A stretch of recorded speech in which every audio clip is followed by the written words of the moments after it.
Hello everyone, welcome to geography PYQ discussion class. Geography PYQ discussion start करते हैं, Indian geography का भी और वर्ल्ड ज्योग्राफी का भी। आई होप आप सभी ने मैम की ज्योग्राफी मैराथन क्लास देख ली होगी और अब आप थोड़ा कॉन्फिडेंट फील कर रहे होगे in geography as well, just like history and polity. ठीक है, अगर आप कॉन्फिडेंट फील कर रहे हो सबसे पहले कमेंट में लिखो I am going to qualify prelims this year. I am going to qualify prelims this year. क्योंकि कई बार ना सिर्फ लिखने से चीज़ें हो जाती हैं 100%। You have to have faith in yourself. जैसा कि मैंने बताया, in examination specially in prelims you just need 2 things, common sense plus confidence. इन दोनों से MCQ सॉल्व हो जाएंगे। मैं हर सब्जेक्ट में दिखा रहा हूँ, अभी ज्योग्राफी में भी दिखाऊंगा कैसे आपके कॉमन सेंस और कॉन्फिडेंस से सारे क्वेश्चन सॉल्व हो जाते हैं। आप लोग बेवजह डरते हो, ठीक है। अगर आपने अच्छे से पढ़ाई की है तो विश्वास रखो कि आपने अच्छे से पढ़ाई की है, ठीक है। चलो देखते हैं। सबसे पहले देखो, ज्योग्राफी का एक थोड़ा सा डिफरेंट गेम है। इसमें 2 तरह के क्वेश्चन आते हैं, ठीक है। एक तो आते हैं फैक्चुअल टाइप के, कि रिवर्स को ट्रिब्यूटरीज से मैच करने को दे दिया, ठीक है। माउंटेन्स का सीक्वेंस पूछ लिया, वाटरफॉल्स को स्टेट से मैच करने को दे दिया, राइट। या फिर ऐसे ही जैसे ये पूछ लिया, रन ऑफ कच्छ के बारे में कुछ फैक्ट दे दिया, ठीक है। वो ऐसा कुछ फैक्चुअल से क्वेश्चन आते हैं मोस्टली, जो आपने अगर पढ़ाई करी है, ठीक है, तो आपको इजी फैक्ट्स होते हैं, बहुत टफ नहीं होते। आपको पता ही, तब रिवर्स कौन पढ़ के नहीं जाएगा, ठीक है। माउंटेन्स नहीं पढ़ के जाओगे तो कैसे काम चलेगा, ठीक है। वाटरफॉल्स नहीं पढ़ के जाओगे, लेक्स नहीं पढ़ के जाओगे, तो ज्योग्राफी पढ़ने का मतलब ही क्या हुआ। तो एक तो है फैक्चुअल, तो वो जो फैक्चुअल क्वेश्चन आएंगे उसमें आपको याद होनी ही चाहिए चीज़ें, ठीक है। अब जैसे ये क्वेश्चन है, नामचा बरवा को मैच करना है, किस हिमालय में कौन सी पीक है, ये आपको याद होना चाहिए। इसमें मैं आपको आंसर बता के यहाँ पे क्या ही कर लूँगा, इसका कोई अप्रोच नहीं है, right. You just have to remember all these things. Exam में इसकी कोई ट्रिक नहीं होती है, इसको आपको याद रखना ही होगा, ठीक है। मैं यहाँ पे सिर्फ वो क्वेश्चन सॉल्व करवाऊंगा जो स्टेटमेंट बेस्ड होते हैं और जिसमें हमारी अप्रोच लग सकती है। जो क्वेश्चन एग्जामिनेशन हॉल में टफ लगते हैं वो एक्चुअली बहुत ईजी होते हैं। ये मेरा मकसद है इस वीडियो को बनाने का, ठीक है। तो ये वाले जो क्वेश्चंस हैं, जहाँ जहाँ फैक्ट्स हैं, उसमें तो आंसर दिए हुए हैं, आप PDF से देख लेना, ठीक है। क्योंकि ये इट्स जस्ट प्योरली आपको जितना रटने की आपकी पावर है उसके बेसिस पे है, राइट। जितना आपने मैप प्रैक्टिस किया हुआ है ये उसके बेसिस पे है। प्रोटेक्टेड एरियाज़ वगैरह को अरेंज करना, ठीक है, नदियों की ट्रिब्यूटरीज को सीक्वेंस में लगाना, ठीक है, वाटरफॉल्स की मैचिंग करना, ये सब आपके प्योरली मेमोरी बेस्ड है। अगर आपको याद है तो आप कर पाओगे, नहीं याद है तो नहीं कर पाओगे, बट बिल्कुल याद होना ही चाहिए। एग्ज़ाम के 1 हफ्ते पहले आपको ये सारी चीज़ें रटी होनी चाहिए, ठीक है। अब दिक्कत वहाँ आती है जहाँ पे स्टेटमेंट बेस्ड क्वेश्चन आते हैं, जैसे कि मैं आपको दिखाता हूँ। लाइक ये सारे देखो मेमोरी बेस्ड हैं, ठीक है। इसमें मैं आपकी कोई हेल्प नहीं कर सकता। ये अगर आपको याद है तो आप ठीक है, नहीं याद है तो कोई बात नहीं, ठीक है। अब जैसे ये क्वेश्चन आया, ये स्टेटमेंट बेस्ड, इन क्वेश्चंस को कैसे टैकल करना है वो मैं आपको सिखाऊंगा। फॉर एग्जांपल सॉइल से जो क्वेश्चन आते हैं मोस्टली आपके ट्रिकी क्वेश्चंस आते हैं, तो कैसे करने हैं इन क्वेश्चंस को, ये मैं आपको सॉल्व कराना सिखाता हूँ अभी। अब ये 2023 का क्वेश्चन है और इसमें पूछा था the soil in tropical rain forest is rich in nutrients, ठीक है। The soil in tropical rain forest is rich in nutrients, ठीक है। अब आप सेकंड स्टेटमेंट देखो, the high temperature and moisture of tropical rain forest cause dead organic matter in the soil to decompose quickly. अब अगर आपने pressure में ये दोनों स्टेटमेंट पढ़े, ठीक है, और आपने ध्यान नहीं दिया इसमें एक की टर्म, तो आप ये क्वेश्चन में पता है क्या मार्क किया होगा, yes statement 1 is correct and statement 2 is correct explanation for statement 1। क्योंकि ये दोनों स्टेटमेंट फ्रेम ही ऐसे किए गए हैं, इस स्टेटमेंट की वजह से आपको लगेगा कि ये स्टेटमेंट बिल्कुल सही है। बट अगर आपने हल्की सी भी ज्योग्राफी पढ़ाई करी है तो आपको ध्यान जाना चाहिए सिर्फ एक वर्ड पे, कि रेन। भूल जाओ कि ट्रॉपिकल फॉरेस्ट दिया है, रेन पे ध्यान दो। ऐसा कोई फॉरेस्ट जहाँ पे बहुत ज़्यादा रेन हो रही है, क्या उसके सॉइल में न्यूट्रिएंट्स होंगे? क्या वो सॉइल न्यूट्रिएंट्स रिच होंगे? क्या आपने लीचिंग का कॉन्सेप्ट नहीं पढ़ा है कि जहाँ पे ज़्यादा बारिश होगी वहाँ लीचिंग होती है और सॉइल में न्यूट्रिएंट्स नहीं होते, ठीक है। तो ट्रॉपिकल रेन फॉरेस्ट जो होते हैं उसके सॉइल में न्यूट्रिएंट्स नहीं होते हैं ज़्यादा, क्योंकि वहाँ लीचिंग होती है। और एक रीज़न ये भी होता है कि वहाँ पे बहुत ज़्यादा घने पेड़ होते हैं, वो मिट्टी से एब्जॉर्व करते हैं न्यूट्रिएंट्स को बहुत ज़्यादा, इसलिए सॉइल में न्यूट्रिएंट नहीं बचता है ज़्यादा। तो ट्रॉपिकल रेन फॉरेस्ट में न्यूट्रिएंट ना होने के 2 रीज़न होते हैं, बट आपको दूसरा रीज़न नहीं भी पता हो तो भी जब रेन वर्ड दिखे तो रेन जहाँ भी दिखे वहाँ न्यूट्रिएंट हो ही नहीं सकता, सिंपल सा है। तो फर्स्ट स्टेटमेंट इज़ इनकरेक्ट, और फर्स्ट स्टेटमेंट ही अगर इनकरेक्ट है तो ऐसा तो सिर्फ एक ही ऑप्शन है और डी ऑप्शन सही हो गया आपका। सेकंड ऑप्शन पढ़ने की ज़रूरत ही नहीं थी ऐसे क्वेश्चन में। तो देखो एक सही अप्रोच से क्वेश्चन को देखोगे ना, हमेशा क्वेश्चन में गलती फाइंड करने की कोशिश किया करो कि क्या कहीं कोई गलती है। अगर पहली दफ़ा देखने पे कोई गलती दिख जाए तो वो क्वेश्चन गलत है, ठीक है। अगर आपको कोई गलती नहीं दिख रही मतलब दोनों स्टेटमेंट सही हैं। तो ध्यान से एक एक वर्ड पढ़ा करो, ठीक है। You will be able to deal with it. Next देखते हैं, the black cotton soil of India has been form due to weathering of the brown forest soil, fissure volcanic rock, granite and schist, shale and limestone. अब सबसे पहली बात तो यहाँ पे confuse मत होना, अगर ब्लैक कॉटन सॉइल दिख रहा है तो ये कोई और सॉइल नहीं, ये ब्लैक सॉइल की बात हो रही है जिसको आप रेगुर बोलते हो, ठीक है। महाराष्ट्र में रेगुर बोलते हैं, ये उसी सॉइल की बात कर रहे हैं। और अगर आपने ब्लैक सॉइल थोड़ा सा भी पढ़ा है तो आपको पता है कि इनको वेदरिंग ऑफ वॉल्केनिक रॉक्स, इनका ओरिजिन ही वॉल्केनिक है इसलिए ब्लैक है, ठीक है, वॉल्केनिक रॉक्स। तो इतना तो पता ही है ना सबको कि वॉल्केनिक, और वॉल्केनिक वर्ड किस किस ऑप्शन में आ रहा है, सेकंड में आ रहा है। तो बस ब्लैक सॉइल जहाँ दिखेगा वो वॉल्केनो, ठीक है। तो इतना सिंपल सा है, इसमें बहुत ज़्यादा बाकियों में दिमाग लगाना ही नहीं है, अपने आप पे कॉन्फिडेंट रखो। यस, ब्लैक सॉइल पढ़ते वक्त एक वॉल्केनो वर्ड आया था जब मैं पढ़ रहा था एनसीईआरटी, ठीक है। तो ये ध्यान रखना, और ये बस हो गया सॉल्व आपका। वैसे ही ये क्वेश्चन देखो, ये क्वेश्चन देखने में आपको फैक्चुअल लगेगा बट इसमें भी एक्चुअल ट्रिक है थोड़ा सा आपको। जैसे ये थोड़ा टफ है फैक्चुअल होने के बावजूद भी, आपने जैसे बिलगिरी रंगन हिल्स का नाम नहीं सुना होगा, बट स्टिल देखो ये क्वेश्चन सॉल्व हो सकता है। अगर आपने थोड़ी सी मैपिंग करी है ना तो आप ट्रिक लगा के इस क्वेश्चन को सॉल्व कर सकते हो, गलत क्वेश्चन को ढूंढ सकते हो, गलत ऑप्शंस को ढूंढ सकते हो। सबसे पहला स्टेटमेंट कह रहा है Amarkantak hills are at the confluence of Vindhya and Sahyadri ranges. अब आपको ये पता है सह्याद्री रेंजेस किसको बोलते हैं, वेस्टर्न घाट्स को बोलते हैं, राइट। विंध्यन रेंजेस कहाँ है, यहाँ है, वेस्टर्न घाट्स यहाँ है, ठीक है। अब ये बोल रहे हैं कि कोई ऐसी हिल है जो इन दोनों के कॉन्फ्लुएंस पे हो सकती है। ऐसा पॉसिबल ही नहीं है, कोई डायरेक्ट हिल है ही नहीं इन दोनों के बीच में। ये यहाँ है, विंध्यन रेंज वहाँ है, इनके कॉन्फ्लुएंस से कोई हिल हो ही नहीं सकती, होगी भी तो हमने नहीं पढ़ी है तो मतलब नहीं है, राइट। मतलब विंध्यन सेन और वेस्टर्न घाट, एग्जाम हॉल में आप सोचो ना, थोड़ा सा कॉमन सेंस लगाओ कि उस पर बीच में क्या कोई कॉमन हिल हो सकती है, और अगर होती तो आपने ज़रूर पढ़ी होती, ठीक है। आपने पढ़ाई की है तो आपने ये ज़रूर पढ़ा होता कि भाई वेस्टर्न घाट्स को, जैसे हम ईस्टर्न घाट्स को और वेस्टर्न घाट्स को कौन लिंक करता है, ये सब पढ़ा हुआ है ना हमने। तो इस तरह से आपने ज़रूर पढ़ा होता अगर ऐसा कुछ होता कि विंध्यन को वेस्टर्न घाट से कोई लिंक करने वाली हिल है। तो ऐसा बिल्कुल नहीं है। अमरकंटक हिल यहाँ पे है, ठीक है, जिससे सोन नदी निकलती है, ठीक, पढ़ा है आपने सोन नदी, राइट। रेडियल ड्रेनेज होता है उससे, तो वो अमरकंटक हिल्स विंध्यन रेंज में है, जिसका सह्याद्री रेंजेस से कोई लेना देना नहीं है। तो फर्स्ट स्टेटमेंट तो बिल्कुल ही गलत हो गया, और जैसे ही फर्स्ट स्टेटमेंट गलत हुआ तो आपके ऑल 3 ऑप्शन तो कट गए, एक ऑप्शन आपने काट दिया। अब दूसरे ऑप्शन पे चलो, ठीक है। दूसरा ऑप्शन देखते हैं, Biligiri Rangan hills constitute the eastern most part of Satpura range. अब अगर आपने सतपुरा रेंजेस, विंध्या रेंजेस देखी हैं तो आपको पता है कि सतपुरा रेंज के ईस्टर्न मोस्ट पार्ट पे क्या है, अमरकंटक, अमरकंटक है ना। तो Amarkantak is the eastern most, ये बिलिगिरी हिल्स तो आपने वहाँ पे कहीं नाम पढ़ा भी नहीं है इसका, तो राइट, इसका तो नाम पढ़ा होता ना, सतपुरा रेंज के ईस्टर्न मोस्ट पे होता, बट आपने नहीं पढ़ा। तो एक्चुअली यहाँ पे अमरकंटक है, यानी कि ये जो दिया हुआ है ये यहाँ पे है, सतपुरा रेंज के ईस्टर्न मोस्ट पार्ट पे। तो ये ऑप्शन भी गलत हो गया, ठीक है। इसको ध्यान दिया करो कि सतपुरा रेंज तो मैंने अच्छे से पढ़ी हुई है, अगर ऐसी कोई हिल होती जो इसके ईस्टर्न मोस्ट पार्ट पे होती तो मैंने पढ़ी होती, ठीक है। इतना कॉन्फिडेंस खुद पे रखना है और एक कॉमन सेंस लगाते हुए इसको काट देना है, ठीक है। तो हमारा ये कट गया, ठीक है। और अब तो 2 भी नहीं बचे, एक ही बचा है, तो ये भी कट गया। और नन तो नन भी हो सकता है और ये भी हो सकता है, ठीक है। अब देखते हैं, एक ऑप्शन बचा है, Seshachalam hills constitute the southern most part of western Ghat. अब वेस्टर्न घाट अगर आपने पढ़ा है तो आपको पता है सदर्न मोस्ट पार्ट उसका अगस्त्यामयी हिल्स है, अगस्त्यामयी हिल्स, राइट। सबको पता है वेस्टर्न घाट का सदर्न मोस्ट पार्ट अगस्त्यामयी है। तो ये चीज़, ये भी गलत हो गया, ठीक है। बस नन हो गया। बहुत ही ज़्यादा प्रेशर नहीं देना है खुद पे, जो बिल्कुल ईजी चीज़ें जो आपको याद है। वेस्टर्न घाट्स का सदर्न मोस्ट पार्ट अगर आपने नहीं पढ़ा है तो फिर कोई आपको बचा नहीं सकता, ठीक है। वो तो आप सबको पता है कि अगस्त्यामलई ही होगा, राइट, सशलम हिल्स नहीं है।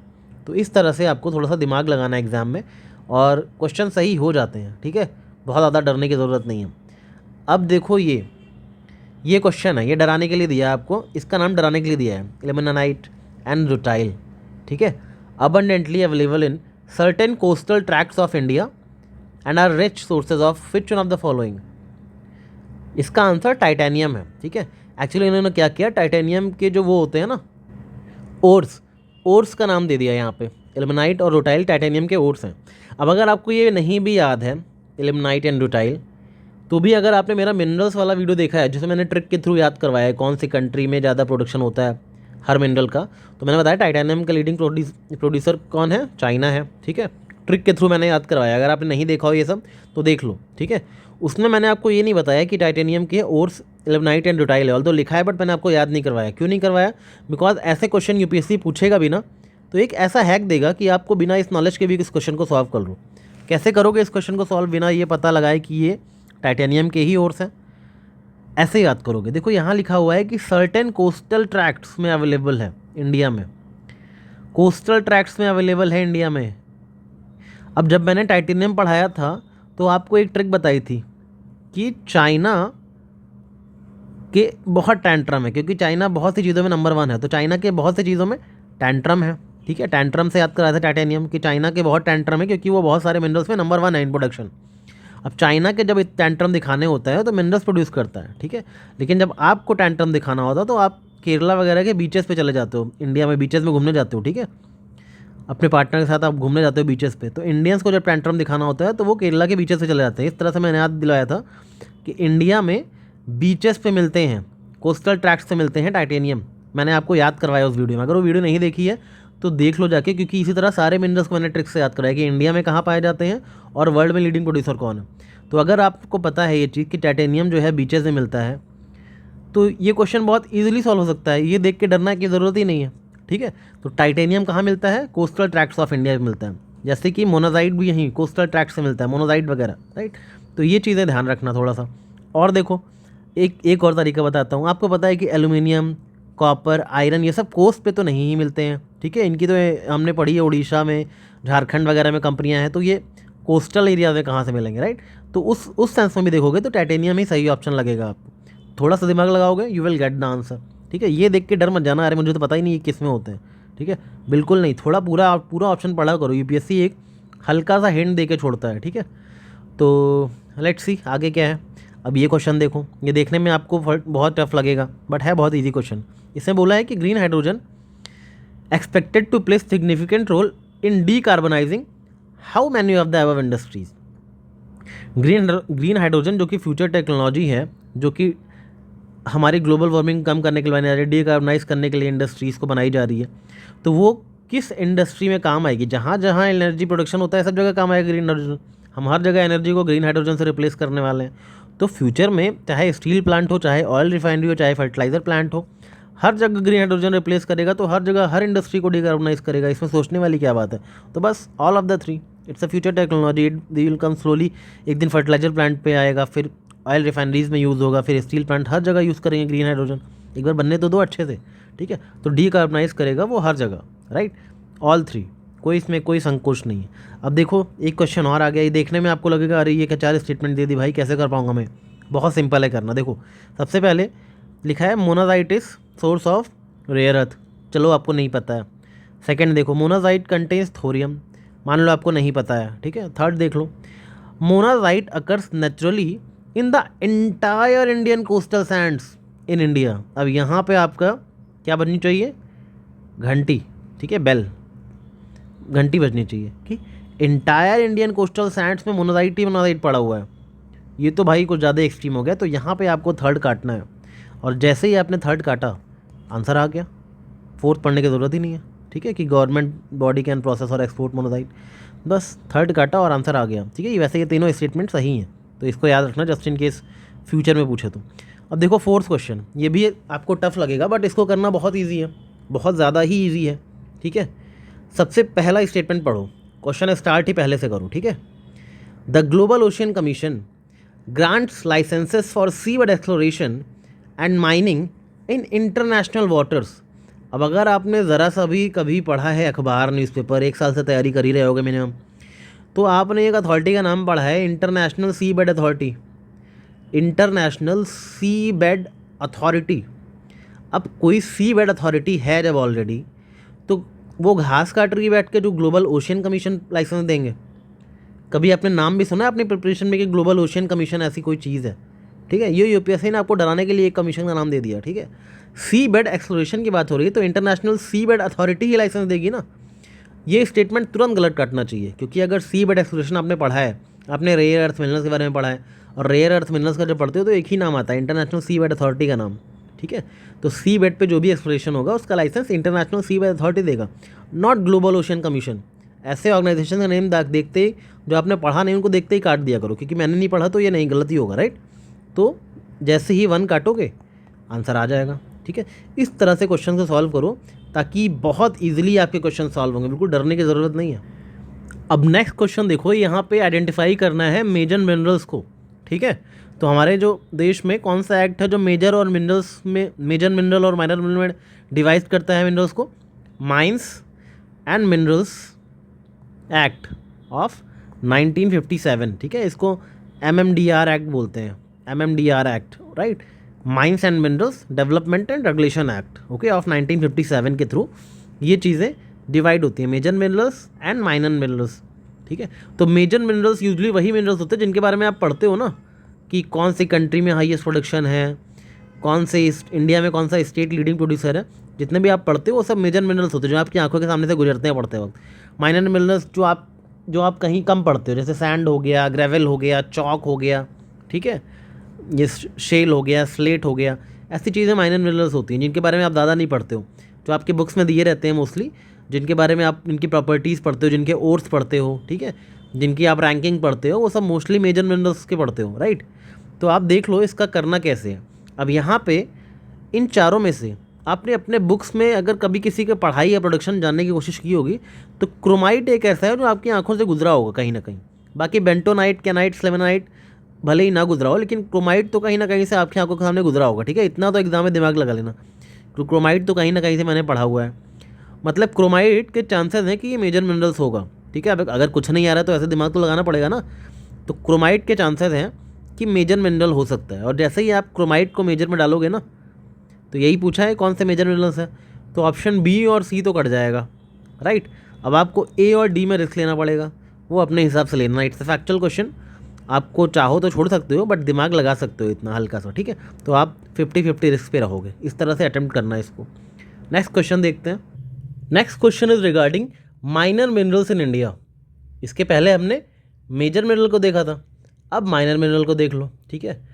तो ये बताओ, इसमें जो पहला स्टेटमेंट है, sand is a minor mineral according to prevailing law in the country, मतलब जो मैंने आपको एक्ट बताया उस एक्ट के तहत sand is a minor mineral. तो इसमें कोई दिक्कत तो होनी नहीं चाहिए, ठीक है। सैंड माइनिंग वगैरह होती है, आपको पता है स्टेट में जो कितने उसके सैंड माफिया होते हैं, मूवीज़ में भी देखते हो आप, ठीक है। उसके खिलाफ जो आप ब्यूरोक्रेट्स को कितने एक्शन लेने पड़ते हैं, ठीक है। तो ये तो सिंपल है कि माइनर मिनरल है, स्टेट गवर्नमेंट उनसे डील करती है, राइट। सैंड, यहीं से आपका पहले ऑप्शन सही आंसर भी आ जाएगा। देखो, स्टेट गवर्नमेंट बहुत टैकल करना पड़ता है सैंड माफिया से, सैंड माइनिंग से डील करते हैं, तो sand is a minor mineral. जब तक कोई बहुत सॉलिड रीज़न आपको ना पता हो कि नहीं सैंड तो मेजर मिनरल है, तब तक आप इस स्टेटमेंट को गलत नहीं काट सकते, ठीक है। क्योंकि सैंड को आपको माइनर मिनरल मानना ही होगा। सैंड आप कभी नहीं पढ़ते कि सैंड के ओर्स क्या हैं, इस तरह से कभी पढ़ाई की है। तो जो चीज़ें मैंने बताया कि आपने ज़्यादा उसकी रैंकिंग नहीं देखी कभी, वो सब माइनर मिनरल्स ही हैं, ठीक है। इसलिए डिवाइड भी इसीलिए किया गया इन चीज़ों को, माइनर और मेजर में, ठीक है। जब डिवीज़न हुआ था, वो डिवीज़न करने का पर्पज़ ही यही था कि जो मेजर मिनरल्स हैं उनसे सेंट्रल गवर्नमेंट डील करेगी, और जो माइनर मिनरल्स हैं उनसे स्टेट गवर्नमेंट डील करेगी, ठीक है। इसका मतलब ही यही था। तो सैंड जो है वो माइनर मिनरल है, ये तो सही है। इसको बिना सॉलिड रीज़न के आप एलिमिनेट मत करना, ठीक है। अगर आपको नहीं भी पता है तो भी sand is a minor mineral, इस चीज़ को आप एलिमिनेट नहीं कर दो ऐसे स्टेटमेंट को, ये सही ही होगा, राइट। क्योंकि यहाँ पे बिल्कुल जनरल से चीज़ लिखी है, according to prevailing law in the country. तो 1 तो सही हो गया है, और 3 सब में है, ठीक है। 3 सब में है और 1 तो आपका सही है, because you don't have any solid reason to cut through the 1 wrong. जब तक आपने स्पेसिफिकली कहीं ना पढ़ लिया और sand is a major mineral, कभी ऐसा पढ़ा है? नहीं पढ़ा ना, तो सैंड माइनर ही मिनरल होगा, राइट। और स्टेट वगैरह में पढ़ते हो आप। तो एक चीज़ हो गई कि 1 और 3 सही है, मतलब ये स्टेटमेंट तो गलत है। अब आपको बस 2 चेक करना है 2 सही है या नहीं। अब यहाँ लिखा है state government have the power to grant mining leases of minor minerals, but the power regarding the formation of rules related to grant of minor minerals lie with the central government. No, central government का कोई role नहीं होता minor minerals में। Minor mineral मतलब state government, ठीक है। Major mineral मतलब central government. ये बेसिक फंडा है, इसलिए डिवीज़न ही किया गया, और कोई पर्पज नहीं था डिवीज़न करने का, ठीक है।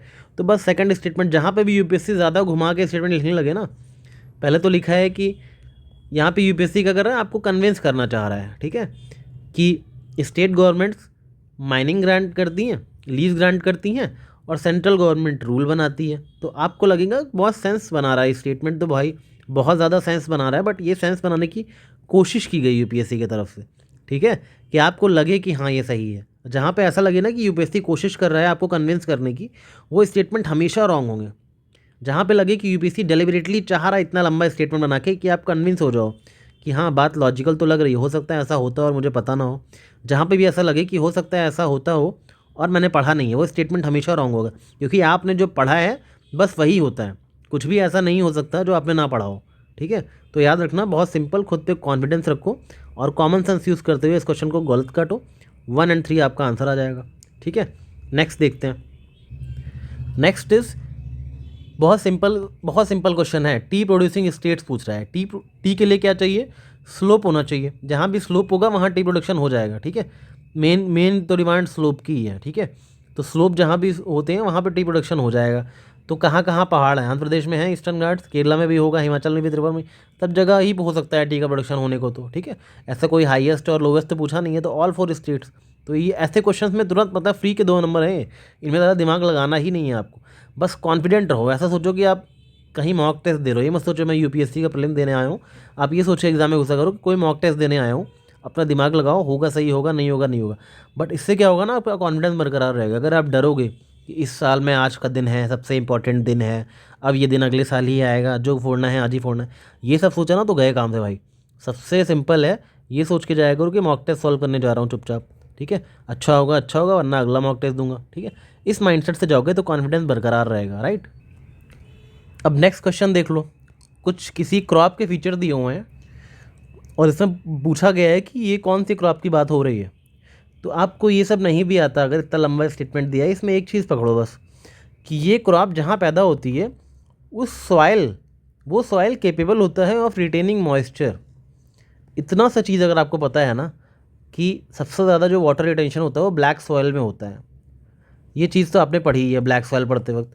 रिटेनिंग मॉइस्चर देखते ही ब्लैक सॉइल याद आना चाहिए आपको, ठीक है। और ब्लैक सॉइल में क्या होता है? कॉटन होता है। इतना लंबा पढ़ने की ज़रूरत ही नहीं है। ढूंढा करो कि इसमें से इतना लंबा जो दिया है इसमें से कौन सी ऐसी चीज़ है जो मैं पकड़ लूँ। और यूपीएससी हमेशा 2 वर्ड, एक 3-4 स्टेटमेंट में 2 वर्ड दे देगा जिससे आंसर निकाल लोगे। यहाँ पे दिया है retaining moisture, soil capable of retaining moisture, black soil में कॉटन, ठीक है। इस तरह से क्वेश्चन सॉल्व हो जाते हैं। नेक्स्ट क्वेश्चन भी देख लो, पल्स प्रोडक्शन से रिलेटेड है, ठीक है। इसमें एक्सट्रीम स्टेटमेंट ढूंढ के काट डालो उसको फटाक से। सबसे पहला स्टेटमेंट है, black gram can be cultivated as both kharif and rabi crop. Suppose आपको नहीं पता है, ठीक है, अभी इसको बेनिफिट ऑफ डाउट दे दो कि सही भी हो सकता है गलत भी हो सकता है, मुझे नहीं पता कि क्या ये, वैसे तो पल्सेस आपको पता है रबी क्रॉप्स ही होती हैं, बट स्टिल हो सकता है ब्लैक ग्राम खरीफ और रबी दोनों होती है, तो आप थोड़ा सा डाउटफुल हो, ठीक है। तो अभी इसको होल्ड पे डाल दो, ठीक है। नेक्स्ट देखो, green gram alone accounts for nearly half of pulse production, ठीक है। Nearly half of pulse production क्या कह रहे हैं? ग्रीन ग्राम, मतलब जितनी पल्सेस होती हैं उसमें से आधी तो ग्रीन ग्राम ही हो जाती हैं, ठीक है। तो बाकी जो पल्सेस के टाइप हैं वो बहुत कम है क्या? इतना मतलब मूंग है, उड़द है, जितनी पल्सेस हैं वो सारी चीज़ें बिल्कुल ही ख़त्म है। मतलब चिक पीज़ हो गए, पिजन पीज़ हो गए, लेंटिल्स हो गए, ब्लैक ग्राम्स हो गए, किडनी ग्रीन्स हो गई, हॉर्स ग्राम हो गया, इतनी तरह की पल्सेस होती हैं। और ये कह रहा है कि हाफ ऑफ द प्रोडक्शन तो भाई ग्रीन ग्राम ही है, ठीक है।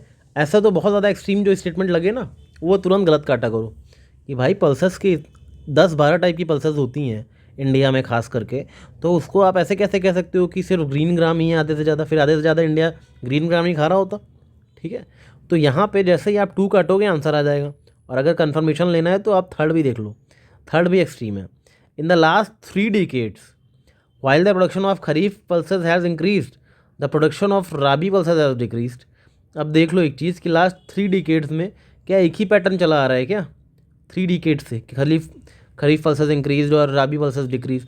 भाई ये तो चेंज होता रहता है, कभी खरीफ ज़्यादा हो रही है, कभी राबी ज़्यादा हो रही है। ऐसा कैसे कि 30 मतलब पिछले 30 सालों से, 30 ईयर्स से ये एक सिमिलर पैटर्न चला आ रहा है प्रोडक्शन में। तो ये भी एक्सट्रीम स्टेटमेंट है। जहाँ भी एक्सट्रीम कुछ लगे, नियरली हाफ, 3 डिकेड, उनको काट दिया करो और 1 ओनली आंसर आ जाएगा।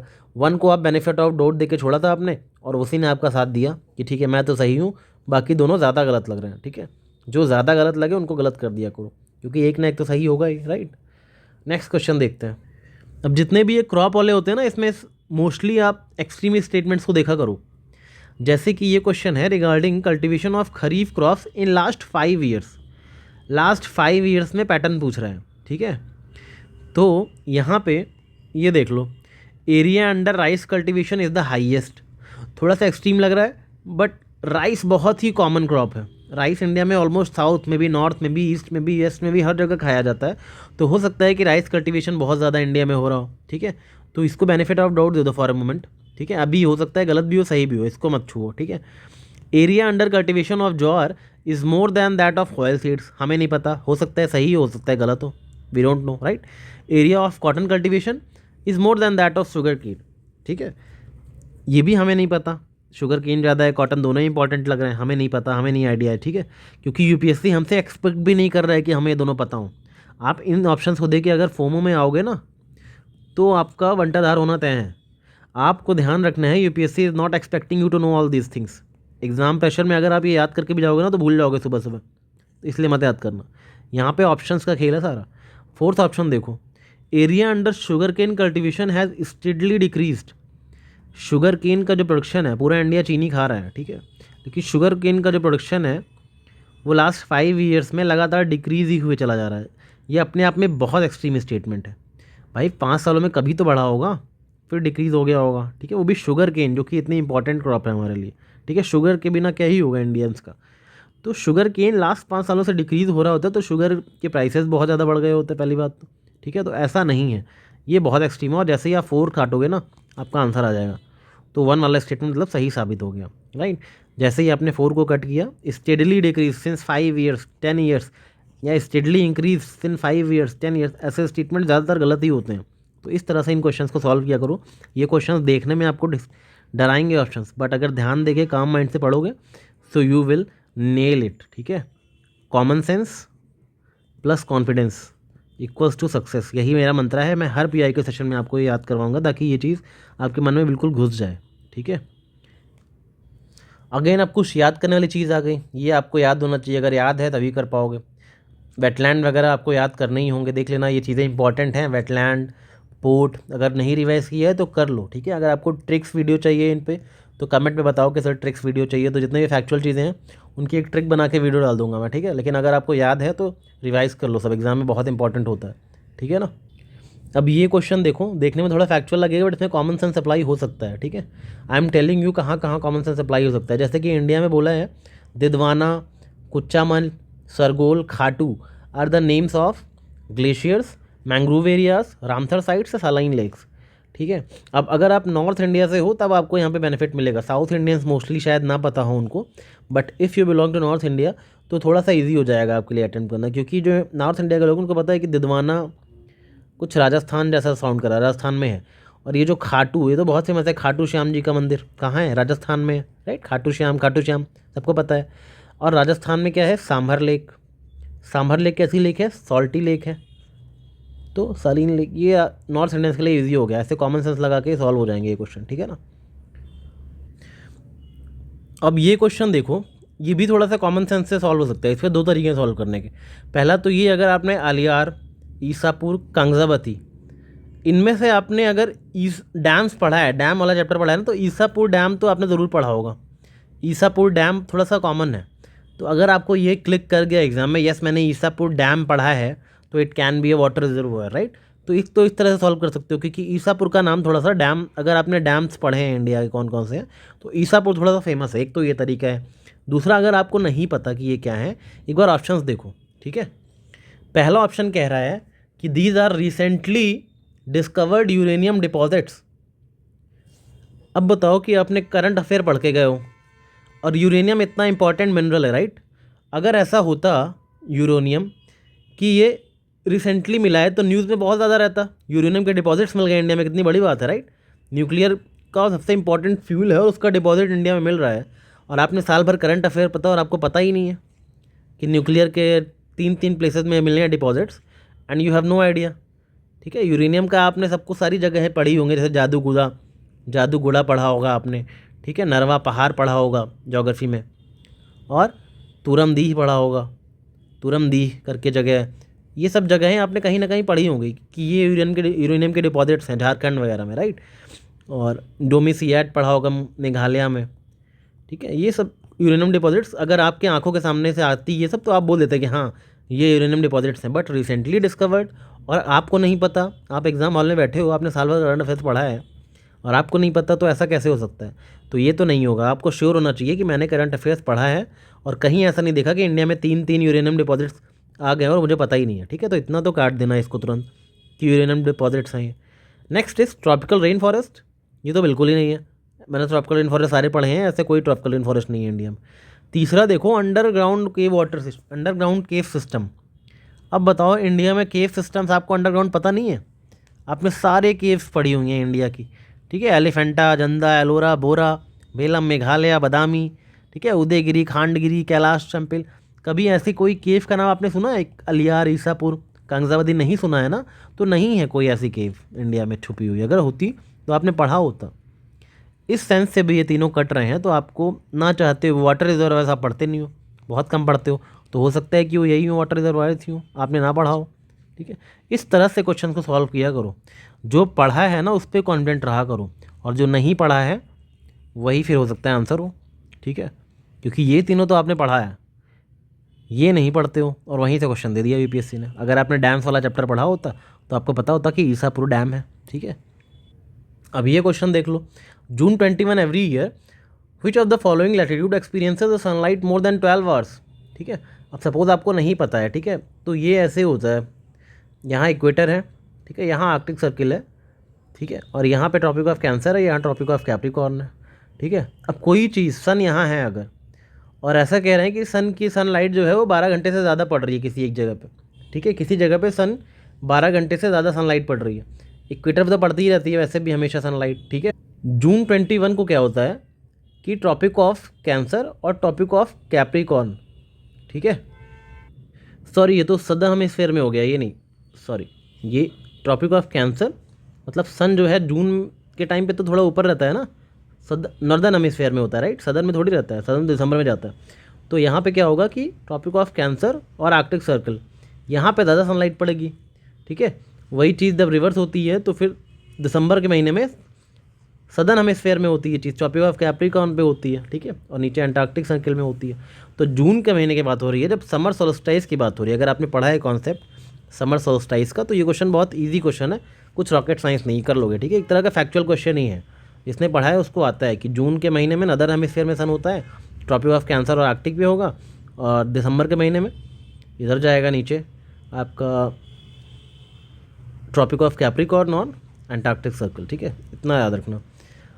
Next is regarding thickness of troposphere. ये क्वेश्चन कैसे करोगे? अब देखो ट्रोपोस्फेयर आपको पता होगा कि सबसे ज़्यादा जो लोएस्ट लेयर होती है अर्थ के एटमॉस्फेयर की वो ट्रोपोस्फेयर होती है, ठीक है। जो सबसे ज़्यादा लोएस्ट लेयर है अर्थ के एटमॉस्फेयर की वो क्या है? ट्रोपोस्फेयर। मतलब अगर ये अर्थ है तो सबसे पहले ट्रोपोस्फेयर ही होगा, सबसे नीचे, मतलब सबसे हमारे जो सबसे पास है जिसमें हम लोग रहते हैं ट्रोपोस्फेयर है। तो कह रहा है कि thickness of troposphere at equator is much greater as compare to poles, ठीक है।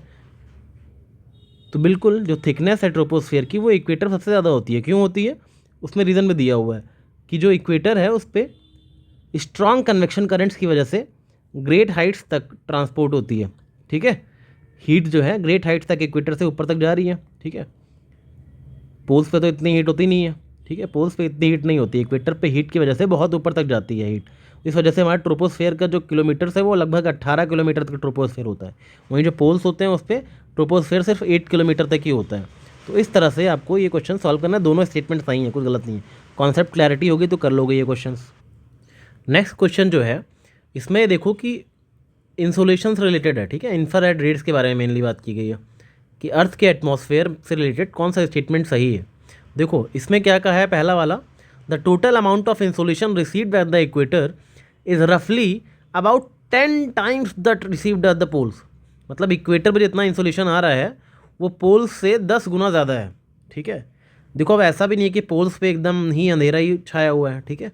माना कि अर्थ पे जो इक्वेटर है उस पर ज़्यादा इंसोलेशन हो रहा है, but it not 10 times mean बहुत ज़्यादा डिफरेंस आ गया, राइट, इतना भी नहीं है, it's 2.5 to 3 times than poles. तो ये बहुत एक्सट्रीम है, तो इसको तो गलत कर देना। जब भी पूछे ना विच वन इज करेक्ट, तो आप ये ढूंढना आसान होता है आपके लिए, क्योंकि आपने पढ़ाई तो की नहीं है ज़्यादा मन लगा के। तो आपको ना ये ढूंढा करो कि इनकरेक्ट कौन सा है, ठीक है। पढ़ाई की होती तो आप इसमें से ढूंढ लेते, अब करेक्ट ये है, लेकिन पढ़ाई तो करी नहीं ठीक से, तो फिर आपको ढूंढना ये है कि इनकरेक्ट कौन सा है, वो ढूंढना आसान होता है, ठीक है। तो इसमें जो बी है ना, ये भी इनकरेक्ट है। देखो कैसे, इंफ्रारेड रेड कॉन्स्टिट्यूट रफली 2/3 ऑफ द इंसोलेशन, मतलब इंसोलेशन में इंफ्रारेड रेज डोमिनेट कर रही है, जबकि आपने पढ़ा है इंसोलेशन में कौन सी रेज डोमिनेट करती है, विजिबल लाइट, राइट। सन से जो लाइट आती है उसमें विजिबल लाइट का बोलबाला ज़्यादा रहता है। अगर 2/3 इंफ्रारेड रेज ले लेगी तो विजिबल लाइट कहाँ जाएगी, ठीक है। तो ये भी गलत हो गया, थोड़ा सा दिमाग लगाओगे, अगर अच्छे से पढ़ा है तो ये सब चीज़ें पॉइंट्स आपके मन में आने चाहिए। C option, infrared waves are largely absorbed by water vapor that is concentrated in the lower atmosphere। अब अगर आपने ग्रीन हाउस गैसेस को पढ़ा है, ग्रीन हाउस गैसेस कैसे फॉर्म होती हैं, ठीक है, तो आपको ये कॉन्सेप्ट पता है कि yes, infrared radiation lower atmosphere में वाटर वेपर एब्जॉर्ब कर लेते हैं, इसकी वजह से ग्रीन हाउस इफेक्ट होता है, ठीक है, ग्रीन हाउस इफेक्ट होता है इस वजह से। तो ये ऑप्शन सही है, बट अभी आपको नहीं भी पता है तो थर्ड देख लो, थर्ड गलत काट लोगे आराम से। लिखा है infrared waves are part of visible spectrum of the electromagnetic waves of solar radiation, ठीक है। अब अगर आपको पता है कि इंफ्रारेड रेड जो है, इंफ्रारेड रेज वो रेड के बियॉन्ड होती हैं, रेड के बियॉन्ड होती हैं, वो स्पेक्ट्रम पे अगर आपने पढ़ा हो तो आपको पता है कि विजुअल स्पेक्ट्रम का पार्ट नहीं है। ये तो बहुत ईजी चीज़ है, अगर आपने वो स्पेक्ट्रम ही नहीं याद किया है तो फिर तो भाई क्या ही कह सकते हैं। तो ये तीनों ईजिली गलत काट सकते हो और सी अपने आप सही हो जाएगा। अगर आपको ये नहीं भी समझ आया तो सी ही समझ सही होगा, ठीक है। इस वजह से इस क्वेश्चन को इस तरह से सॉल्व करो। देखो अप्रोच हर क्वेश्चन का होता है, अगर आप डरोगे नहीं तो हर क्वेश्चन सॉल्व कर लोगे, ठीक है। अब ये तो इजी क्वेश्चन है कि 21 जून ही लॉन्गेस्ट डे होता है, तो ऑब्वियसली सेकंड हाफ में होता है मंथ ऑफ जून, तो घुमा फिरा के दिया है 21 जून को ही, तो ये तो इजी क्वेश्चन है, ये तो कर ही लोगे आप। ये क्वेश्चन जो है सोलर स्टॉर्म की बात कर रहा है। अगर अर्थ पे सोलर स्टॉर्म आ गया तो क्या क्या चीज़ें होंगी, ठीक है। अब इसमें आप देखो, GPS and navigation system could fail, tsunamis could occur, power grids could be damaged, intense auroras could occur over much of the earth, forest fire could take place, orbits of the satellites could be disturbed, short wave radio communication of the aircraft flying over polar regions could be interrupted। इसमें से आपको कुछ भी नहीं पता है, आपको इनमें से समझ लो कुछ भी नहीं आता है, ठीक है। तो भी आपको इतना तो पता ना, सुनामी कैसे आती है, अर्थक्वेक से आती है, सीज्मिक एक्टिविटी से आती है। सुनामी के आने के पीछे सन का कोई रोल है? सुनामी के आने के पीछे सन का तो कोई रोल नहीं है ना, सुनामी तो आती है आपके सीज्मिक एक्टिविटी की वजह से। इतना अगर आपको पता है, अगर इतना भी नहीं पता फिर तो मैं कोई हेल्प नहीं कर पाऊंगा, लेकिन इतना तो बेसिक पता होना चाहिए कि सुनामी देखते ही आपको ये ऑप्शन गलत काटना चाहिए था कि सोलर स्टॉर्म का सुनामी से क्या रिश्ता है, ठीक है। वो तो सीज्मिक एक्टिविटी से, अर्थक्वेक की वजह से आती है समंदर में सुनामी। जैसे ही 2 काटोगे आंसर आ जाएगा, बाकी पढ़ने की ज़रूरत ही नहीं है। ये सब टाइम सेविंग क्वेश्चन है, विद इन 3 सेकंड सॉल्व करने चाहिए आपको, ताकि बाकी अच्छे क्वेश्चंस के लिए आपके पास टाइम बचे। This is the purely factual question. Let me know अगर आपको इन क्वेश्चंस की ट्रिक चाहिए तो I will make a trick video of entire mapping of geography. बस let me in the comment section, और कमेंट सेक्शन में एक चीज़ ज़रूर लिखना, I am going to qualify UPSC prelims 2025। ऐसे लिखोगे ना 3-4 बार तो अपने आप हो जाएगा, ठीक है, बिकॉज इससे आपका बिलीफ स्ट्रांग होता है ऐसा करने से। ये भी बिल्कुल फैक्चुअल क्वेश्चन 21 जून वाला बार बार बता दिया है, ठीक है। कोरलिस फोर्स का क्वेश्चन है ये। अब अगर आपने कोरलिस फोर्स पढ़ा है तो आपको पता होगा कि यस, कोरलिस फोर्स डायरेक्टली प्रोपोर्शनल होती है विंड की स्पीड से और ओशन करंट की स्पीड से, डायरेक्टली प्रोपोर्शनल होती है, ठीक है। जितनी वेलोसिटी होगी विंड की और जितनी वेलोसिटी होगी ओशन करंट की, उतनी ही ज़्यादा वेलोसिटी होगी किसकी, कोरलिस फोर्स की, ठीक है। It's directly proportional. और इसमें यह भी लिखा है कि it's maximum at poles and absent at equator. आपने कोरलिस फोर्स पढ़ा है एनसीईआरटी में, तो लिखा है 0 एट इक्वेटर, ठीक है, एंड मैक्सिमम एट पोल्स। इसमें तो कुछ समझाने का है ही नहीं, दोनों सही लिखे हुए हैं, राइट। अब वॉल्केनिक इरप्शन में क्या क्या निकलता है, ऐसे क्वेश्चंस में मोस्टली सारे ही सही होते हैं। वॉल्केनो है तो उसमें से भाई कुछ फिक्स थोड़ी है, सारी चीज़ें निकल सकती हैं, कुछ भी निकल सकता धरती के अंदर से, नई नई चीज़ें निकल जाएंगी तो क्या कर लोगे। तो मान लो अभी सल्फर आपने गलत काट दिया, कल को सल्फर निकल आएगा तो कहीं पे, तो यूपीएससी का क्वेश्चन रॉन्ग हो जाएगा, इसलिए सब कुछ ही सही किया करो ऐसे वाले क्वेश्चंस में, ठीक है। अब इसमें वेदरिंग ऑफ रॉक्स का कॉन्सेप्ट आ रहा, देखो rainfall is the one of the reasons for the weathering of rocks. बिल्कुल, रेनफॉल से वेदरिंग ऑफ रॉक्स हो सकती है, जहाँ पे ज़्यादा बारिश होगी रॉक्स उतने ज़्यादा वेदर होते चले जाएंगे, राइट। दूसरा, rain water contains carbon dioxide in solution, ठीक है, और rain water contains atmospheric oxygen. बिल्कुल, रेन वाटर में कार्बन डाइऑक्साइड होगा, रेन वाटर में ऑक्सीजन होगा, कहाँ नहीं होगा, ऑक्सीजन होगा ही, ठीक है। तो तीनों स्टेटमेंट देखने में सही लग रहे हैं। अब ऑप्शन क्या है, number 1, both statement second and third are correct and both of them explain statement 1। तो देखो क्या बोथ स्टेटमेंट 3 और 2 करेक्ट तो ही है, राइट। क्या ये इसको एक्सप्लेन कर रहे हैं कि वेदरिंग ऑफ रॉक्स होती है कार्बन डाइऑक्साइड से और ऑक्सीजन प्लस वाटर से? तो बिल्कुल, अगर आपने वेदरिंग ऑफ रॉक्स पढ़ा है तो उसमें केमिकल वेदरिंग पढ़ा है, chemical weathering of rocks, chemical weathering of rocks.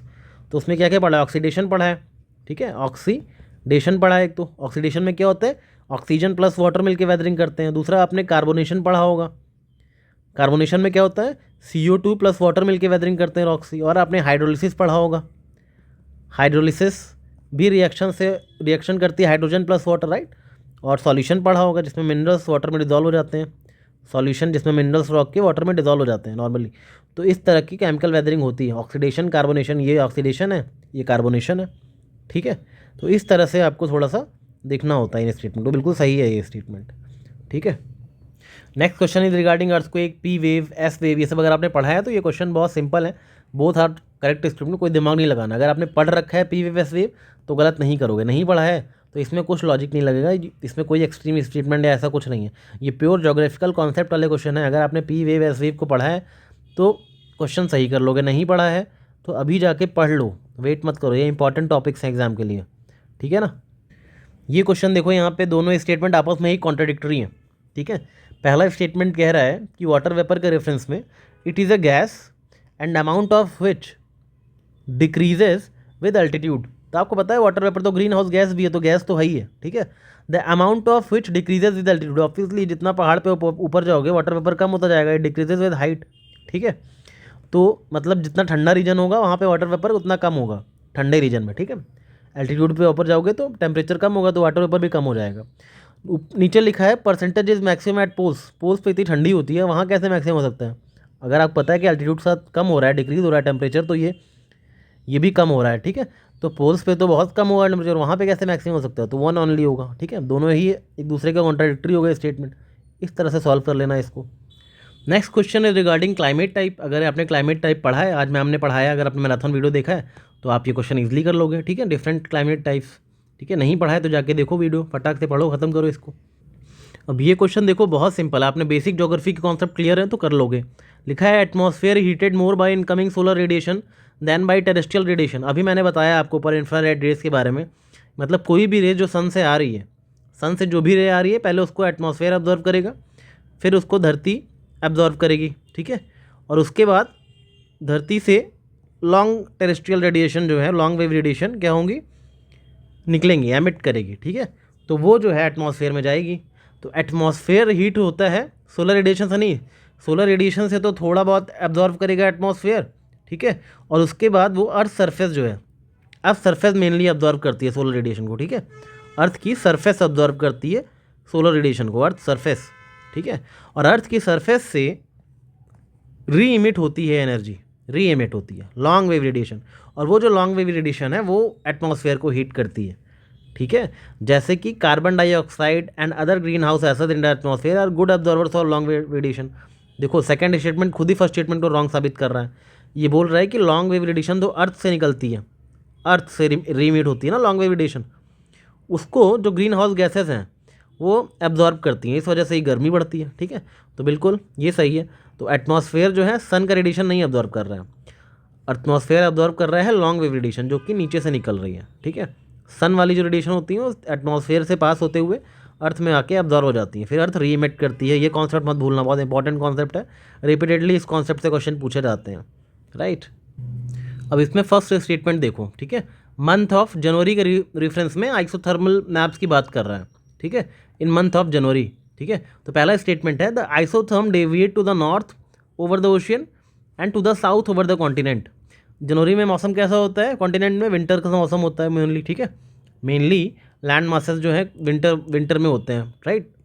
तो देखो isotherm deviate to the north over the ocean and to the south over the continent, कैसे सॉल्व करोगे? ऑब्वियसली देखो जनवरी में क्या होता है कि जो आइसोथर्म होते हैं ना, आइसोथर्म मतलब ये जो मैप्स होते हैं जिसमें सेम टेम्परेचर वाले मैप होते हैं, ये नॉर्थ की तरफ बेंड होते हैं। क्यों होता है ऐसा? क्योंकि ओशियंस पे नॉर्थ की तरफ बेंड होते हैं because of moderating effect of water, ठीक है। वाटर जो हीट रिटेन करके रखते हैं, ठीक है, वो हाइट रिलीज करते हैं, तो मॉडरेटिंग इफेक्ट ऑफ वाटर की वजह से वो नॉर्थवर्ड बेंड होते हैं, ठीक है ना। और कॉन्टिनेंट्स पे ये साउथवर्ड बेंड करते हैं। कॉन्टिनेंट जो होंगे, जो लैंड मास जहाँ होगा वहाँ पे ये साउथवर्ड बेंड करेंगे। क्यों ऐसा होता है? बिकॉज कॉन्टिनेंट्स से क्या होगा, लैंड मास फास्टर कूल कर रहा है, वेरी फास्टली कूल हो रहा है लैंड मास। इन विंटर्स की वजह से लैंड मास बहुत फास्टली कूल कर रहा है, ठीक है। तो ये कॉन्सेप्ट है जिसकी वजह से नॉर्थ में बेंड हो रहा है, ठीक है, ओशियन में, और लैंड मास पे साउथ में बेंड हो रहा है आइसोथर्म, ठीक है। तो ये तो बिल्कुल सही स्टेटमेंट है। सेकंड स्टेटमेंट तो आपको पढ़ते ही गलत कर देना है। Cold ocean current, gulf stream, no, gulf stream is warm current, आगे पढ़ने की जरूरत ही नहीं है, ये गलत कर दो तो ये ऑप्शन तो ऑलरेडी कट गया, ठीक है। But neither one nor two जल्दी होता नहीं है, तो वन ही ओनली होगा इसमें आंसर, ठीक है। नहीं भी पता अगर पहला ऑप्शन तो भी कर सकते हो। नीदर वन नॉट टू बहुत कम, पूरे 100 क्वेश्चन में से एक या दो क्वेश्चन ही होगा जिसमें नन या neither one nor two option होगा, ठीक है। मोस्टली अगर ये दोनों कट गया तो वन ओनली ही होगा, ठीक है। इस तरह से क्वेश्चन को सॉल्व किया करो। अब ये भी देखो, प्योरली ज्योग्राफी कॉन्सेप्ट वाला क्वेश्चन है कि temperature contrast between continents and ocean is greater during summer than in winter. आपने हल्की सी भी ज्योग्राफी पढ़ी है तो आपको पता है कि ये जो है विंटर में ज़्यादा होता है कंट्रास्ट। कॉन्टिनेंट्स और ओशन के टेम्परेचर का कंट्रास्ट विंटर में ज़्यादा होता है, समर में नहीं। क्यों? क्योंकि विंटर में जो लैंड की कूलिंग होती है मच फास्टर दैन ओशियन होती है, ठीक है। विंटर में जो है लैंड जल्दी कूल हो जाता है ना, ओशियन से जल्दी। ओशियन तो बहुत देर, दिन भर गर्मी पाके देर तक गर्म रहते हैं, लेकिन लैंड जो है शाम होते होते फिर से ठंडा हो जाता है। इसलिए कंट्रास्ट विंटर में ज़्यादा होता है, समर में कम होता है, ठीक है। तो ये स्टेटमेंट बिल्कुल इनकरेक्ट है। Second statement, specific heat of water is more than that of land surface, yes, यही रीज़न है, यही रीज़न है ऐसा होने का कि विंटर्स में कंट्रास्ट ज़्यादा होता है, उसका रीज़न लिख दिया गया है।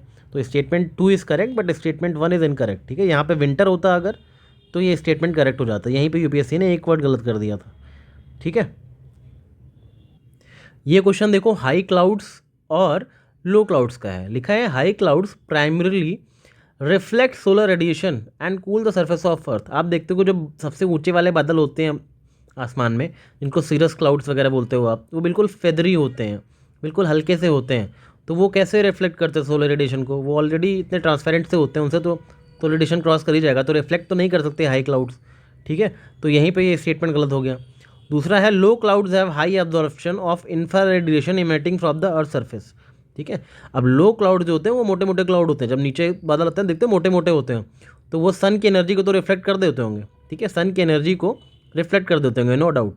बट लिखा है कि ये जो है अर्थ से जो एमिट हो रही है एनर्जी उसको एब्जॉर्व कर लेते हैं, ठीक है। ऐसा नहीं है, लो क्लाउड्स भले ही थिक होते हैं but they can not stop these radiations to go into the space, ठीक है।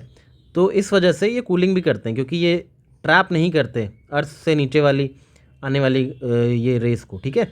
मतलब अगर ट्रैप कर लेंगे तब तो ये वार्मिंग इफेक्ट हो जाएगा ना, ऐसा नहीं है। लो क्लाउड जब होते हैं तो कूलिंग होती है, इसलिए देखते बादल नीचे आते हैं तो कूलिंग होती है, ऐसा नहीं गर्मी हो जाती है, ठीक है ना। तो वार्मिंग इफेक्ट नहीं कॉज करती, ये भी स्टेटमेंट गलत है। तो ये दोनों ही स्टेटमेंट गलत है अपने आप में। थोड़े से कॉन्सेप्ट क्लियर रखोगे तो बहुत ईजी क्वेश्चन आ रहा है, आप देख रहे हो ना। कोई ऐसा नहीं, हर जगह आप कॉमन सेंस से भी काम नहीं चलेगा, प्योर नॉलेज होना भी ज़रूरी है, ठीक है। प्योर नॉलेज होगी तो बहुत कॉन्फिडेंटली आप ऑप्शंस को एलिमिनेट कर पाओगे। तो प्योर नॉलेज, कॉमन सेंस, ये सब चीज़ें अप्लाई करो, हर चीज़, मतलब इट्स योर डे। आपको जो चीज़ें, जितनी चीज़ें आपके आर्मरी में हैं, सारे हथियार निकाल लो और बस आपके सामने आंसर है, आंसर को सॉल्व करना है। प्रीलिम्स का यही फ़ायदा है, प्रीलिम्स का एक ही फ़ायदा है कि आंसर आपकी नज़रों के सामने है। Answer at the end of the day it's in front of your eyes. अगर आपकी आंखों के सामने होता हुआ आंसर भी आप नहीं क्वालिफाई कर पा रहे हो, ठीक है, 100 में से कितने लाने हैं आपको? 40 मैक्स सही करना है, आजकल जैसी कट ऑफ जा रही है, ठीक है। 40, 45, 50 मान लो, 50 क्वेश्चंस छोड़ दो, 50 सही कर लो तब भी हो जाएगा, समझ रहे हो। मतलब बहुत, ये नहीं कह रहा बहुत इजी है प्रीलिम्स निकालना, मगर थोड़ा सा अगर आप कॉन्फिडेंट रहो ना, क्योंकि देखो अभी जिन बच्चों ने इंटरव्यू दिया है ना इस बार, जिनका नहीं हुआ है या जिनकी रैंक आ गई है, जो इम्प्रूव करने के लिए देंगे एग्ज़ाम, उन्होंने प्रीलिम्स की बिल्कुल पढ़ाई नहीं की है। जिनकी रैंक आ गई है, आपको लग रहा है बैठ के प्रीलिम्स पढ़ रहे होंगे, उन्होंने क्या करंट अफेयर्स पढ़ा होगा? नहीं पढ़ा होगा, बट वो अपने पुराने इसी कॉन्फिडेंस के दम पे जाएंगे एग्ज़ाम में, पुरानी नॉलेज के दम पे और कॉन्फिडेंस के दम पे एग्ज़ाम देने जाएंगे और फिर से क्वालिफाई करेंगे। आप सोचो कि आप क्यों नहीं कर पाओगे? बिल्कुल कॉन्फिडेंट रहो, अगर आपके कॉन्सेप्ट क्लियर हैं, थोड़ा सा दिमाग लगाना, हो जाएगा, ठीक है। अभी ये सब देखो प्योर एनसीईआरटी से उठाए हुए क्वेश्चन है, जेट स्ट्रीम्स का क्वेश्चन है। अगर जेट स्ट्रीम पढ़ा है तो कर लोगे। साइक्लोन में आई डेवलप होती है, कुछ साइक्लोन यहाँ डेवलप करते हैं, ठीक है। ये सब बिल्कुल कॉन्सेप्ट वाले क्वेश्चन है।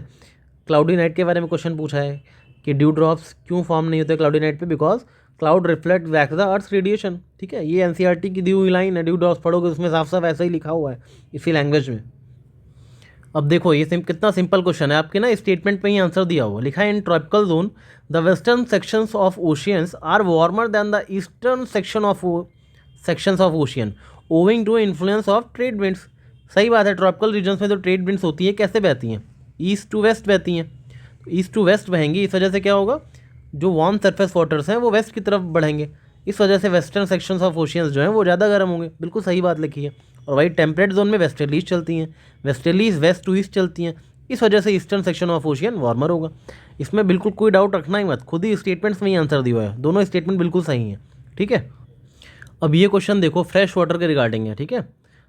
फ्रेश वाटर की बात कर रहा है, amount of water in rivers and lakes is more than amount of ground water, ठीक है। रिवर में भी फ्रेश वाटर होते हैं, लेक में भी फ्रेश वाटर, ग्राउंड वाटर में भी फ्रेश वाटर होता है। तो बोल रहा है कि जो वाटर है रिवर और लेक्स में वो मोर देन अमाउंट ऑफ ग्राउंड। भाई अगर आपने थोड़ा सा भी ज्योग्राफी पढ़ी है तो पूरा इंडिया, अगर आप ऐसे ही जनरल ऑब्जर्वर हो, पूरा इंडिया क्या यूज़ करता है अपने घर में, ग्राउंड वाटर यूज़ करता है ना काम धम करने के लिए, कि रिवर और लेक का वाटर यूज़ करता है। इसका मतलब ग्राउंड वाटर बहुत ज़्यादा है, अबंडेंट में है, तभी हम यूज़ कर पा रहे हैं उसको, ठीक है। 30.1% जो है फ्रेश वाटर का वो ग्राउंड वाटर है, ठीक है। और जबकि रिवर्स और लेक्स जो हैं वो सिर्फ 0.3% कॉन्ट्रीब्यूट करते हैं, राइट। वहीं पे जो water pool in ice caps and glacier is more than amount of ground water, ये सही है, क्योंकि जो आइस कैप और ग्लेशियर्स हैं वो लगभग 68.7% ऑफ फ्रेश वाटर है उनके अंदर, क्योंकि सारी नदियाँ यहीं से बन के निकलती हैं। 68.7% ऑफ फ्रेश वाटर इनमें है, 0.3% लेक्स एंड रिवर्स में है, 30% आपका ग्राउंड वाटर में। तो इस तरह से चीज़ों को प्रिपेयर करके अपने अंदर बिल्कुल ऐसे क्वेश्चन अगर गलत करोगे ना एग्जाम में, तो ये वैसे क्वेश्चन है जो सबको आते हैं, you can not afford to do mistakes in these questions, ठीक है। तो ये बिल्कुल इजी कॉन्सेप्चुअल क्वेश्चन है ज्योग्राफी, जिनमें आपको मिस्टेक बिल्कुल नहीं करनी, बिल्कुल सही सही करके आना है। अब ये क्वेश्चन देखो, ऐसे क्वेश्चन सॉल्व करने में मुझे बहुत मज़ा आता है, बिकॉज ये ट्रिक्स हमेशा वर्क करी है मेरे लिए और आपके लिए भी करेंगे। देखो कैसे वर्क करती हैं ट्रिक्स। ओशियन मीन टेम्परेचर, अब सपोज आपने पूरी ज्योग्राफी पढ़ी, आपको पता ही नहीं है क्या है ओशियन मीन टेम्परेचर, सपोज आपको पता नहीं है। अब स्टेटमेंट पढ़ो पहला, OMT is measured up to depth of 26 degree celsius isotherm which is 129 meters in the south western Indian ocean during January mid. समझ रहे हो, एग्जैक्टली समुंदर में 129 मीटर्स की बात कर दे रहा है, ठीक है। 26 डिग्री तो ठीक था, बट 129 मीटर्स, इतनी एक्यूरेसी कि एग्जैक्ट 129 मीटर्स पे ही ओशन मीन टेम्परेचर मेजर किया जा रहा है।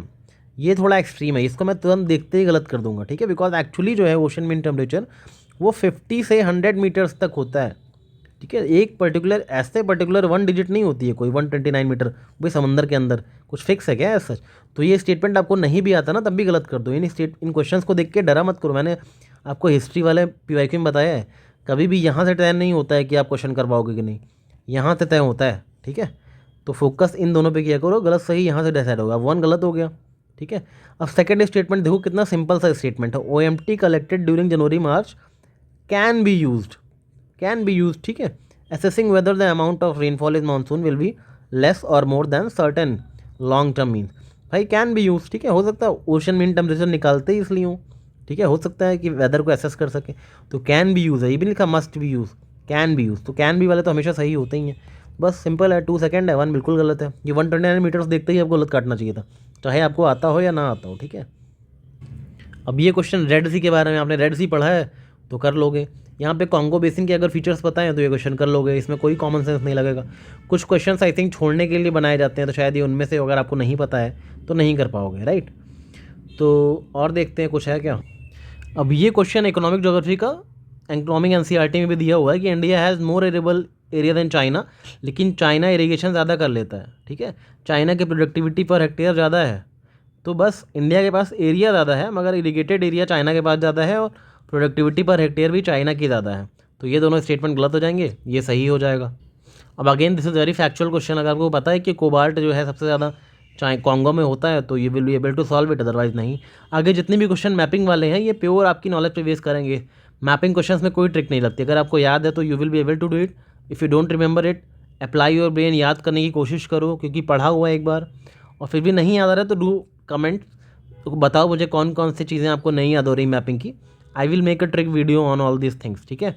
तो ये चीज़ें आपके लिए ईजी हो जाएंगी थोड़ा, सारे लेक्स वगैरह, ठीक है, सी वगैरह बताना अगर याद नहीं है तो I will definitely make a video once these marathon classes are over. तो एक हफ्ते फिर भी बचेगा, ठीक है। और मैं करवा दूंगा ट्रिक्स के थ्रू ज्योग्राफी के भी, अगर ट्रिक्स ही चाहिए आपको तो, ठीक है। Let me know in the comment section. बाकी we will do after marathon session we will try to make some videos on like IR वगैरह पे, देखूंगा अगर प्लेसेस इन न्यूज़ पे बन पाए कुछ तो, ठीक है। और बताना आपको किसी से वीडियोस चाहिए, we will work upon it, क्योंकि एक हफ्ते बचेगा अभी मैराथन सेशन खत्म होने के बाद भी, ठीक है। So let us know in the comment section. Till then comment में एक चीज़ लिखो that I am going to qualify prelim this year, I am going to qualify prelims 2025।